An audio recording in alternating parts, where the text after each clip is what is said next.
Hello everyone, welcome to Learn Well. So today we will discuss next topic of company law, that is doctrine of indoor management. Doctrine of indoor management का मतलब है outsiders को protect करना company से. In introduction, section 399 provides that memorandum and article of association of a company becomes the public document on the registration with the registrar. Every outsider dealing with the company is deemed to have the notice of the content of the memorandum and the article. Doctrine of constructive notice में हमने यह पढ़ा था कि अगर कोई भी person company के साथ डील कर रहा है या फिर कॉन्ट्रैक्ट कर रहा होता है तो उसे डीम्ड माना जाता है कि उसने कंपनी के साथ डील करने से पहले MOA and EOA that means memorandum of association and article of association को रीड किया है और कंपनी के जो भी पब्लिक डॉक्यूमेंट थे उसे उसकी पूरी नॉलेज है.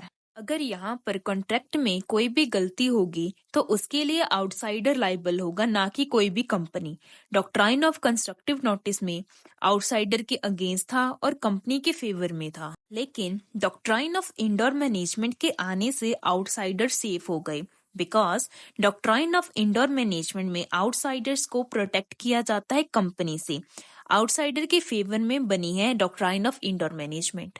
Meaning, the doctrine of constructive notice explain that because of the fact that a company is an artificial person without any body or a soul, it is a duty of the outsider who wants to deal with the company for any business purpose that they should go through the MOA and EOA. Doctrine of constructive notice explain करता है कि company एक artificial person है without any body और soul. यह outsider की duty होती है जो भी कंपनी के साथ डील करना चाहता है for any business purpose they should go through the MOA and EOA of the company. Company shall presume that anybody who has come to deal with the company has the knowledge of these documents as he is deemed to have gone through the MOA of the company as he understood them in the same sense in which it has been written. It is called doctrine of constructive notice.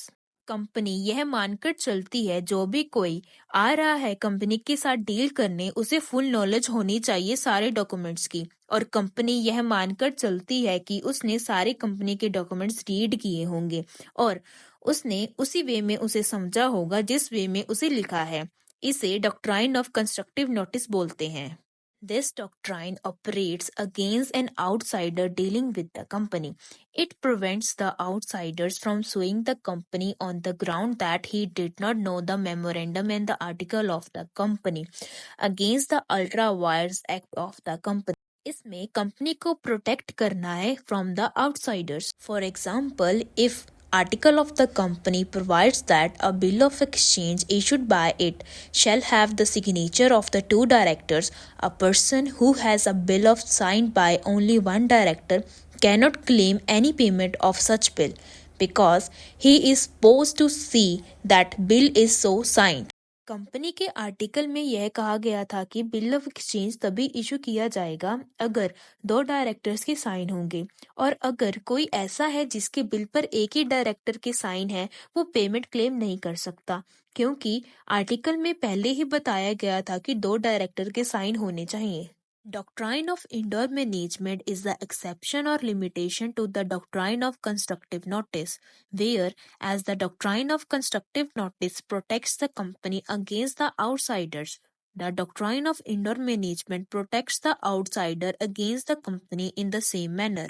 In doctrine of constructive notice, company को protect करता है against the outsider, और in doctrine of indoor management outsiders को protect करते हैं against the company. The outsider dealing with the company are also entitled to presume that as far as the internal proceeding of the company are concerned, everything has been regularly done.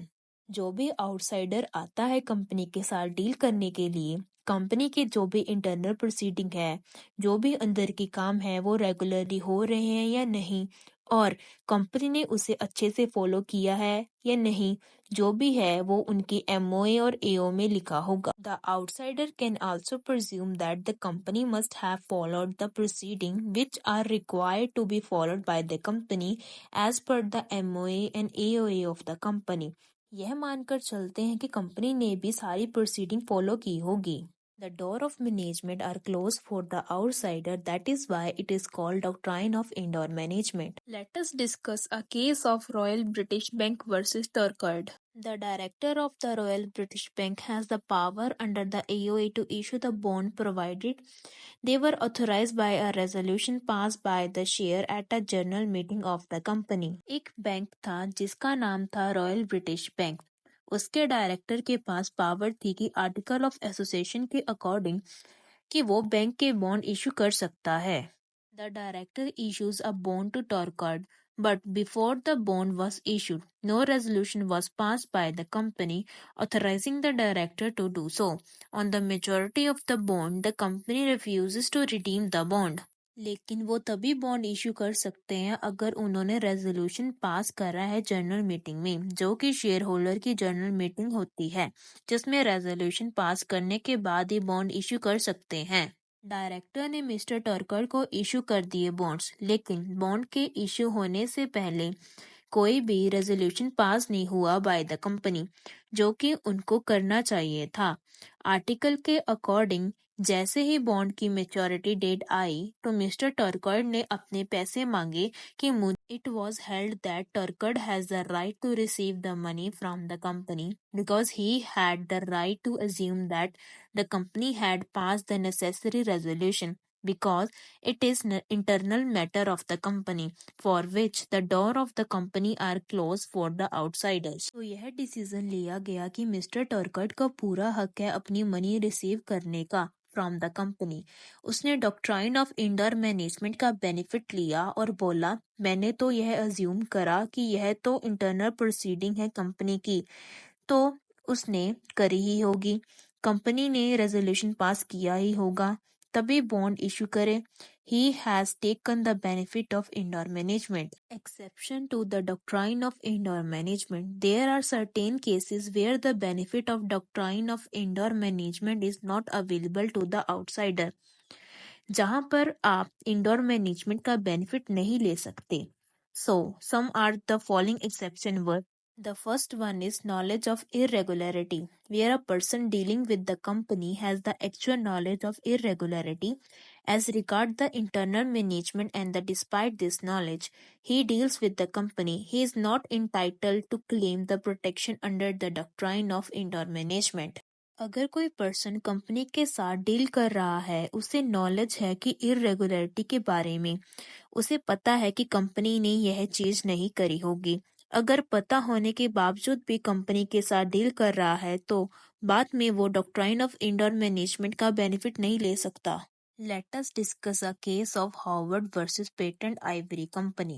The director of the Patent Ivory Company were empowered to borrow up to the $1,000, and if they want to borrow more than this amount, they shall have to take the consent of the shareholder in the general meeting of the company. जो director थे British Ivory company के, उसके पास power थी कि वो $1,000 तक बोरो कर सकते हैं। अगर उन्होंने $1,000 से ज्यादा बोरो करने हैं तो उसके लिए कॉन्सेंट लेना पड़ेगा, शेयर होल्डर का कॉन्सेंट लेना पड़ेगा इन द जनरल मीटिंग, या फिर उनको रेजोल्यूशन पास करना पड़ेगा जनरल मीटिंग में। Mr. Howard, one of the director of the company, himself lent $3,500 to the company in excess of the borrowing power of the company without getting the resolution passed in the general meeting of the company. When the company refused to refund the money, Mr. Howard filed a suit against the company. It was held that since he had a notice of internal irregularity, the company would be liable to the director only to the extent of $1,000. Mister Howard भी director ही थे company के और उन्हें पता था कि अगर ज्यादा बोरो करना है तो रेजोल्यूशन पास करना पड़ेगा। उन्होंने क्या करा कि कंपनी को $3,500 लेंड कर दिए टू द कंपनी और रेजोल्यूशन पास नहीं हुआ। जब कंपनी ने मना कर दिया रिफंड करने के लिए पैसे, तो मिस्टर हॉवर्ड ने सूट फाइल कर दिया कंपनी के अगेंस्ट। तो यह डिसाइड हुआ कि हॉवर्ड को पता था कि कंपनी $1,000 से ज्यादा नहीं ले सकती है, अगर लेने हैं तो शेयर होल्डर से परमिशन लेनी पड़ेगी इन द जनरल मीटिंग। जैसे कि वो खुद ही डायरेक्टर थे तो उन्होंने कोई परमिशन नहीं ली, तो वो 3500 क्लेम नहीं कर सकते हैं और डॉक्ट्राइन ऑफ इंडोर मैनेजमेंट का भी बेनिफिट नहीं ले सकते हैं। Second point is negligence. When a person could discover the irregularity with the little efforts on his part but negligently failed to do so, so he shall not be entitled to take the benefit of doctrine of indoor management. अगर कोई person थोड़े से efforts के साथ किसी भी चीज के बारे में पता कर सकता है कि कहीं गड़बड़ है, फिर भी वो एफर्ट्स नहीं करता है, तो उस केस में डॉक्ट्राइन ऑफ इंडोर मैनेजमेंट का बेनिफिट नहीं ले सकता है। Let us discuss a case of Underwood versus Bank of Liverpool. A director of the company was the principal shareholder of the company. एक डायरेक्टर था कंपनी का, वो ही कंपनी का शेयर होल्डर था। He used to deposit the check favoring the company in his personal account. The bank used to credit his personal account. वो क्या करता था कि कंपनी के नाम पे जो चेक होते थे वो अपने पर्सनल अकाउंट में डिपॉजिट करवाता था। The bank used to credit those checks in his personal account instead of crediting in the account of the company. Bank उसके अकाउंट में क्रेडिट कर देता था, जबकि बैंक को कंपनी के अकाउंट में क्रेडिट करना चाहिए था। A suit was filed against the bank by the company on the behalf of the debenture holders. The bank sought the protection of the doctrine of indoor management. एक case किया गया bank के against by the company on the behalf of the debenture holders. Bank के खिलाफ case कर दिया, bank ने protection ले ली इंडोर मैनेजमेंट की। It was held that bank is not entitled to take the benefit of doctrine of indoor management because the bank could discover the irregularity by the little effort that the check were being deposited in the personal account of the director. Bank ने कहा कि हमें नहीं पता था कि company की internal proceeding है, हमें ये था कि इन्होंने करवाया ही होगा, हमें इसके लिए जिम्मेवार नहीं है। यह डिसाइड हुआ कि bank doctrine of indoor management का बेनिफिट नहीं मिलेगा क्योंकि बैंक इरेगुलरिटी को डिस्कवर कर सकता था with the little effort, because bank ही तो डिपॉजिट कर रहा था, उनकी जिम्मेदारी थी कि उन्हें बताएं। Next, the third point is forgery. The doctrine of indoor management does not apply where a person relies upon a forged document. Therefore, the Torquoise rule does not apply on forgery. The term forgery means किसी की नकली sign करना, धोखाधड़ी करना। उस case में भी हम बेनिफिट नहीं ले सकते हैं डॉक्ट्राइन ऑफ इंडोर मैनेजमेंट का। अगर कोई बंदा किसी के फोर्स डॉक्यूमेंट लेकर आता है, उस केस में भी इंडोर मैनेजमेंट नहीं यूज हो सकता। Let us discuss a case of Ruben versus Great Fingall company. A share certificate was forged by the secretary of the company. एक शेयर सर्टिफिकेट को forged किया गया by the secretary of the company by forging the signature of the two director and issued to the Mr. Rubin under the seal of the company. Share certificate पर दो director के sign कर दिए जो कि नकली साइन किए थे और उसने मिस्टर रूबन को इशू कर दिया और कंपनी की सील भी लगा दी without authority against a sum of money lend to the company, और उसने इशू कर दिया सर्टिफिकेट मिस्टर रूबन को। Later on a company refuse to register the share certificate. Company ने लेटर ऑन क्या करा, रिफ्यूज कर दिया शेयर सर्टिफिकेट को रजिस्टर करने के लिए कि हम शेयर सर्टिफिकेट को नहीं मानते हैं। Mr. Rubin filed a suit for damages and sought the benefit of doctrine of indoor management. Mister Ruben ने सूट फाइल कर दिया कंपनी के ऊपर कि मुझे नहीं पता कि यह साइन किसके हैं। कहा कि शेयर सर्टिफिकेट को रजिस्टर करो आप। It was held that he is not entitled to take the benefit of Torcon's rule because तो यह डिसाइड किया गया कि उस डॉक्ट्राइन ऑफ इंडोर मैनेजमेंट का फायदा नहीं मिलेगा। The rule does not apply in a forgery, that is where the document is forged. क्योंकि यह रूल फोर्जरी पर अप्लाई नहीं होता है जहां पर डॉक्यूमेंट पर नकली साइन होते हैं। Next, the fourth point is act outside the apparent authority. अगर कोई बंदा ऐसा एक्ट करता है जो कि अथॉरिटी के बाहर है, तो उस केस में भी doctrine of indoor management apply नहीं होता है। The doctrine of indoor management does not apply where an officer of the company enters into a contract with a third party which is apparently outside his authority and the company not be liable for such contract. अगर कोई ऐसा person contract में enter करता है जिसकी उसे authority ही नहीं थी तो उस केस में भी doctrine of indoor management apply नहीं होता है. Let us discuss a case of Anant Bihari Lal versus Binshaw Company. Anant Bihari Lal purchased the property of the Binshaw and the company from its accountant. अनंत बिहारी लाल ने बिंशॉ company की property खरीदी बिंशॉ company के accountant से. Who has apparently no authority to sell it. Accountant के पास कोई authority नहीं थी to cell. उसके पास कोई पावर नहीं थी कि वो उसे बेच सके. When the company refused to part with the property, company ने मना कर दिया कि कोई सेल नहीं हुई है, हम अपनी प्रॉपर्टी नहीं देंगे अनंत बिहारी लाल को. Anant Bihari Lal filed a suit against the company. Anant Bihari Lal ने केस कर दिया कि मैंने तो आपके कंपनी के अकाउंटेंट से प्रॉपर्टी खरीद ली है, अब आपको मुझे देनी ही होगी अपनी property. Sought the benefit of doctrine of indoor management. उसने doctrine of indoor management का benefit लिया. It was held that he is not entitled to take the benefit of doctrine of indoor management. तो यह decide किया गया कि वो इस चीज का फायदा नहीं ले सकता है doctrine of indoor management का. As the transaction was apparently beyond the scope of the authority. क्योंकि यह जो ट्रांजैक्शन थी वो अकाउंटेंट के अथॉरिटी के बाहर थी. मतलब उसके पास पावर ही नहीं थी कि अथॉरिटी ही नहीं थी कि कंपनी की प्रॉपर्टी सेल कर सकता है. तो अनंत बिहारी लाल को कंपनी की प्रॉपर्टी नहीं मिलेगी. The last one is no knowledge of the content of the article. जब आर्टिकल के कंटेंट के बारे में कोई नॉलेज ही ना हो. A person who has not actually read the MOA of the company and who was not at the time he entered into a contract aware of their contents cannot seek to rely on the statement contained therein.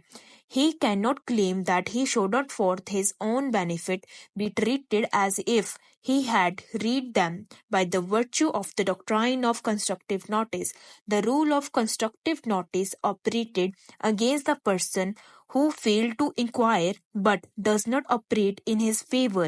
In other words, it operates in favor of the company and not against in the favor of it. आप enter हो रहे हो किसी भी contract के अंदर लेकिन बिना आर्टिकल को रीड करे, बिना एमओए ऑफ द कंपनी को रीड करे, तो यह प्योरली आपकी गलती है. आप कोई भी कंपनसेशन और क्लेम नहीं ले सकते हैं from the company. In conclusion, doctrine of constructive notice protects the company against the outsider, where the doctrine of indoor management protects the outsider against the company. Doctrine of constructive notice में company को protect किया जाता है against the outsider और doctrine of indoor management में outsider को protect करते हैं from the company. There are few exceptions of doctrine of indoor management as we discussed above. Thank you so much everyone for watching my whole video. Please do like, share and subscribe for more videos.